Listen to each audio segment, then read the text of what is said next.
Hi, Mr. Bevan. Great to see you. Good to see you, Vashti. Thank you very much for making the time. One month out. I was thinking during the campaign when I used to cover them on the road, I remember as a journalist there was always a moment at which you knew something had shifted, or you could usually tell a little bit ahead of the election ultimately what that party felt their fate would be. Was there a moment in the election campaign that you knew you would win? You know what, that moment never really comes along. It's or as close to knowing as possible? Yeah, I mean, it's close to knowing as possible. The last couple of weeks, certainly, you get to a point where you think things are going to work out well for you. But I mean, I think, you know, in this campaign, really the big shifts happened before the writ was dropped, right? I mean, not much happened at the top line anyway, across the country in terms of public opinion. So, you know, strangely for me anyway, in my experience, this is one of the first elections where the Liberal Party's been ahead from the very beginning of the campaign and all the way through. I mean, usually no matter where we start, no matter where we end, we usually start off behind and the underdog and trying to scrabble our way back into contention and into a winning position. This time we were ahead in the public opinion polls and also in our own polling from day one. So that was a different sort of feel to a campaign.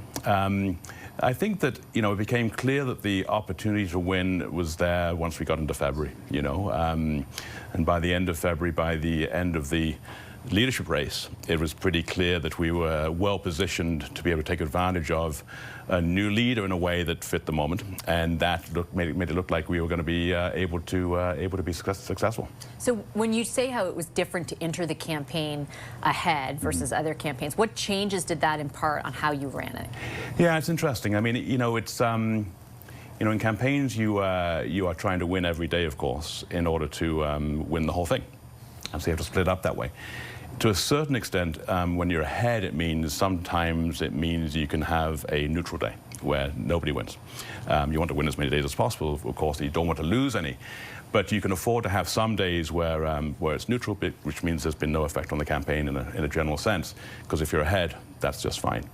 And when you say win a day, like, yes. What does that mean? Well, when your narrative, the narrative you're trying to push for the day, takes control, first of all. Second of all, when you don't have any problems that undermine that in any way. Those are the two main things. You know, you have over the course of a campaign, obviously you have what you're trying to push through to the electorate. And you want to do that as cleanly as possible. And when you have those sorts of clean days and have taken over what the agenda of the campaign is that day, then that's a winning day, and that means you're in good shape. You've run other campaigns as well, and I was wondering, you know, I was thinking back to other, even federal campaigns more recently that we covered, and often you'd hear, like, when you have pundits on, everyone talk about how nasty things were and how this was just the nastiest election. I didn't have that sense during this one.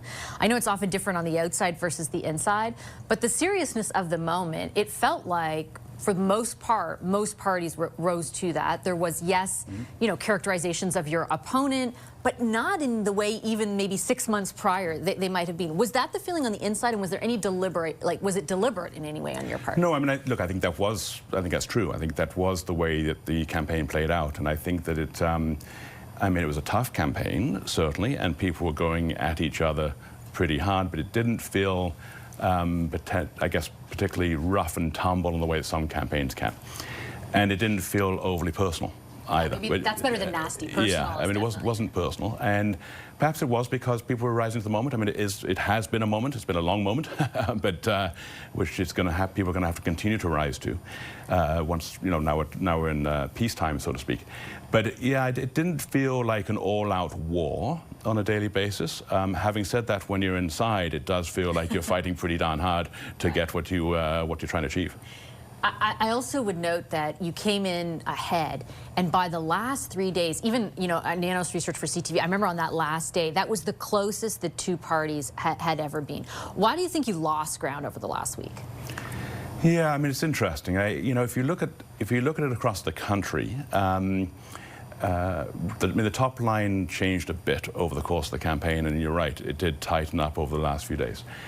But at the end of the day, leave aside Ontario for a moment, we did what we expected, what we needed, and what we hoped for in Atlantic, in Quebec, pretty much in the prairies, and in BC. So it all turned out in the way we thought it would, and put us in a position that we could have won a majority government. Ontario didn't quite come through in the way we expected or hoped for. So Ontario certainly tightened up, and it tightened up in specific ridings. you know, a majority government is hard to win in this country at the moment. I mean, that's been proven out by the last few elections, of course. And we knew that there were, you know, 30, 40 seats which were within 3, 4, 5 points either way. And things can happen on the ground, riding by riding. And some of those things did happen.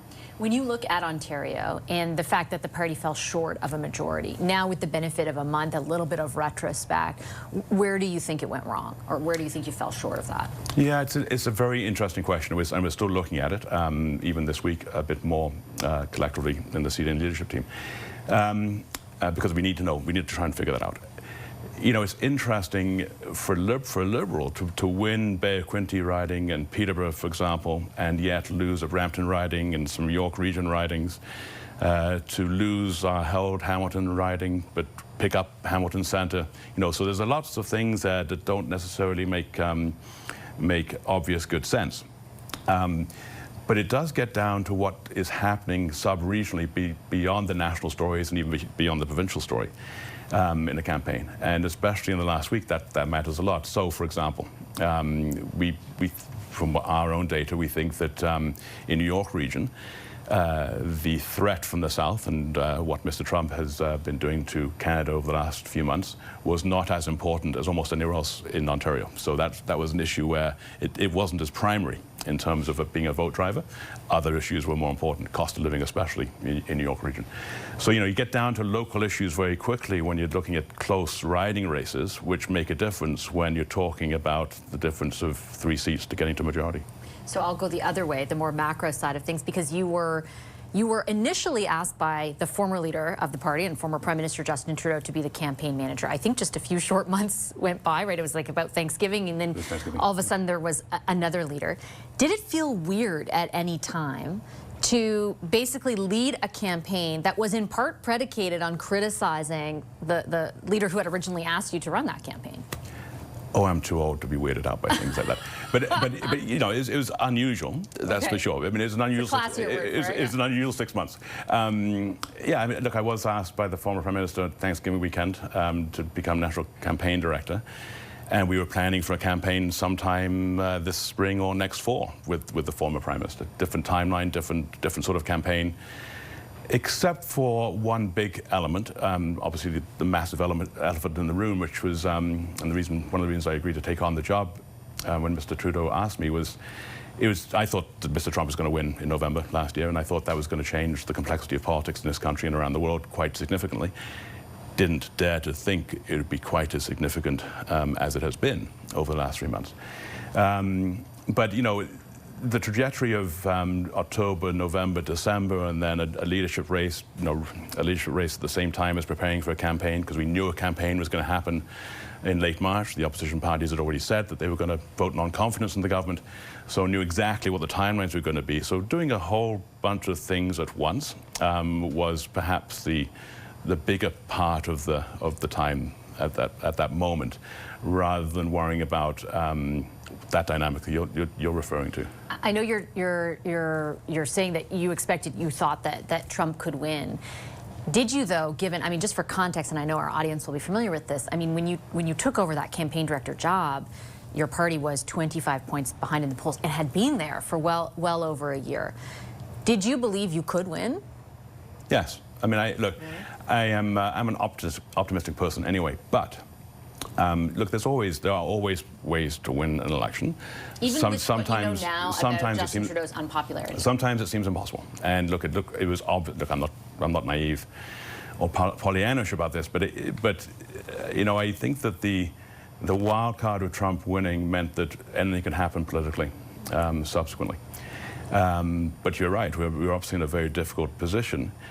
But a difficult position for a whole range of reasons that all of a sudden fell away. I mean, remember, all the way through 2024, for example, the government was most concerned about inflation, the cost of living, high interest rates, and what that meant for Canadians, and the trouble that it caused for people. That is not something, in terms of interest rates and inflation, is not so much at top of mind. Certainly cost of living is, but now driven by different issues, driven by the threat from the US, etc.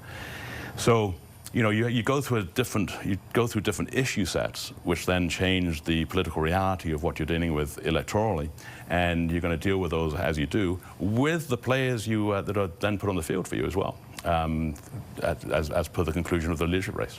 Do you concede, though, I guess, that all of that being true, in that the Trump factor definitely changed a lot of what people were worried about, that also a big part of your win was the leader was not Mr. Trudeau and it was Mr. Carney? Oh yes, I mean, look, it became very clear, I think, quite early on in the leadership race that Mr. Carney was the right person for the moment, the right man for the moment. And people's first impression, the public's first impression of Mr. Carney seems to have sustained in terms of him being the right person to take on Mr. Trump.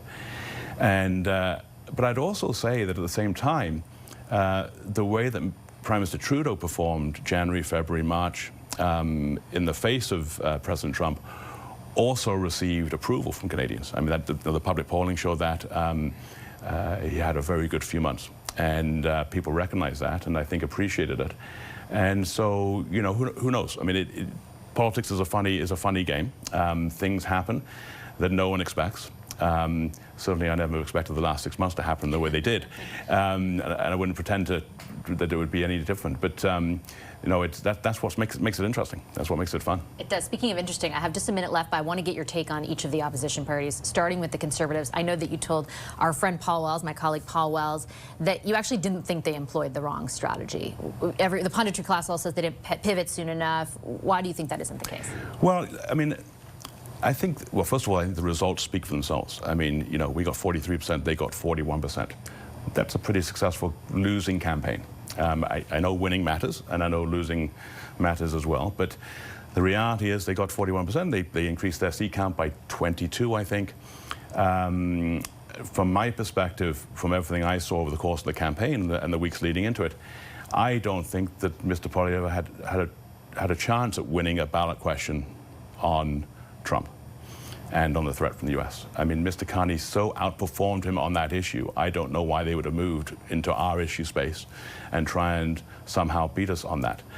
I think that would have been impossible. I think that their strategy is right to concentrate on change, cost of living. I mean, so I don't think they had a strategy problem. I do think they had a leader problem. I think that perhaps adjacent to, but not the same as pivoting. I mean, obviously, I think it's well recognized that Mr. Poilievre could have been less Trumpy, as people have said, could have presented himself differently, and which would have been helpful, even if staying within the same strategy. The last thing I'd add is, I mean, I think it's a leader problem in a world where, you know, he lost his own Ontario suburban seat in an election where Conservatives picked up other suburban seats in Ontario. That indicates something. Okay, I have to leave it there. I'll get you on the NDP at another time. I've already gone over time, but I appreciate your time very much, Mr. Bevan. Thank you. Thanks, Ashley. Good to be here.